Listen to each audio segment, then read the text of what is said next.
Cet été, j'ai revu le film Le plus beau des combats, en anglais Remember the Titans. C'est le genre de film qui me procure beaucoup d'émotions. À l'intérieur, je souris, je me révolte, je pleure, je crie, je ris. Le synopsis. Inspiré d'une histoire vraie, Alexandria, États-Unis, Virginie, début des années 70, alors que la barrière entre blanc et noir vient d'être légalement levée, une équipe de football américain se voit attribuer un nouveau coach et de nouveaux équipiers. L'équipe de base est constituée de joueurs blancs.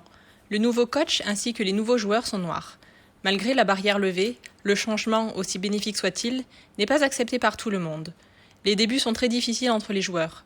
L'équipe part en camp d'entraînement, mais entraîne et ignorance, les deux clans s'opposent. L'intervention du coach, aussi bien du côté des joueurs blancs que des joueurs noirs, va faire évoluer progressivement les consciences. Un exercice qu'il va leur demander de faire va initier le changement et réduire la barrière entre les deux clans, jusqu'à totalement la faire disparaître à la fin du film en faveur d'une réelle fraternité. L'idée ?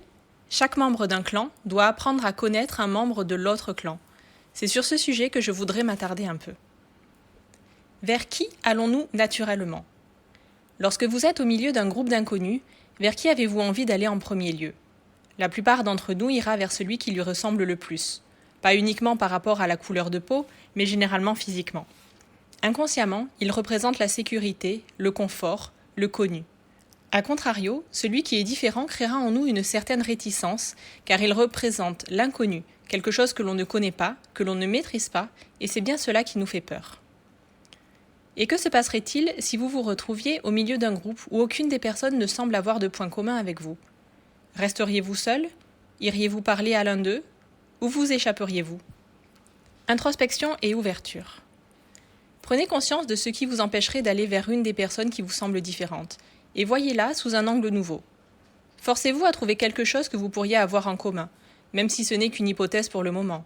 Peut-être est-elle introvertie comme vous, peut-être a-t-elle vécu une situation similaire à la vôtre, peut-être a-t-elle la même peur que vous, peut-être a-t-elle regardé le même dessin animé que vous enfant. Allez lui parler et engagez la conversation. Petit à petit, vous apprendrez à la connaître, qui elle est, d'où elle vient, ce qu'elle a vécu, ce qu'elle aime. Vous réaliserez qu'elle n'est finalement peut-être pas si différente de vous. Ces quelques points communs sont votre base, votre filet de sécurité, votre canapé bien confortable, qui vont vous mettre à l'aise. En échangeant avec elle, vous réaliserez aussi que vous êtes différent, et c'est là que tout s'ouvre devant vous, le grand vide, la partie la plus intéressante. Que faire de ces différences ? Pourquoi pas apprendre, partager et s'enrichir d'histoires diverses et variées, voir la vie d'un autre regard ? Croyez-vous qu'une personne qui voit, lit, écoute toujours les mêmes choses, qu'elle connaît déjà, va grandir, se cultiver et s'enrichir ? Pour ma part, je ne pense pas. Ce n'est qu'une façon pour elle de rester dans son confort et d'être rassurée sur qui elle est, sans remettre en question quoi que ce soit. Ouvrez-vous aux différences. Certaines choses vous parleront, d'autres pas, ou pas de suite, mais vous gagnerez en richesse intérieure. Au collège, quand je suis rentrée en 4e, il y avait une nouvelle fille dans ma classe. A priori, je ne nous trouvais aucun point commun. Sûrement car physiquement, nous ne nous ressemblions pas. Je ne sais plus comment nous avons fait connaissance, ni qui a fait le premier pas, peu importe.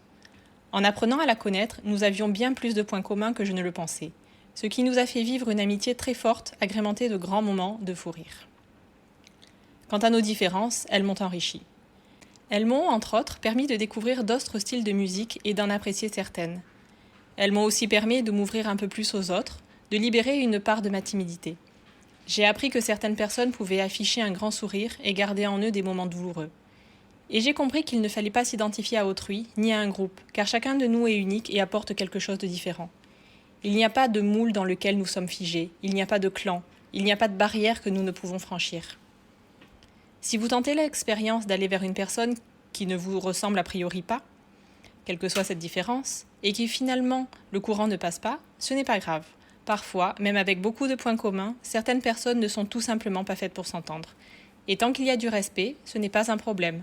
Au moins, vous aurez essayé et sûrement appris quelques petites choses au passage. En écrivant cet article, je me suis rappelé d'une étude que j'avais lue il y a quelques années expliquant que 2 partenaires amoureux se choisissent inconsciemment, chimiquement, sur la différence de leurs gènes afin que leur descendance ait un répertoire immunitaire plus varié et donc une immunité plus forte contre les infections. Je n'ai pas retrouvé l'article, mais celui-ci résume l'idée. Cela voudrait-il dire que nos différences nous rendent plus forts ? J'en suis persuadée. Pour clore cet article, une photo prise lors d'une balade en montagne. Mais pourquoi donc une photo de nature dans cet article? Eh bien tout simplement car la nature nous montre l'exemple. Les plantes poussent naturellement au milieu d'autres bien différentes.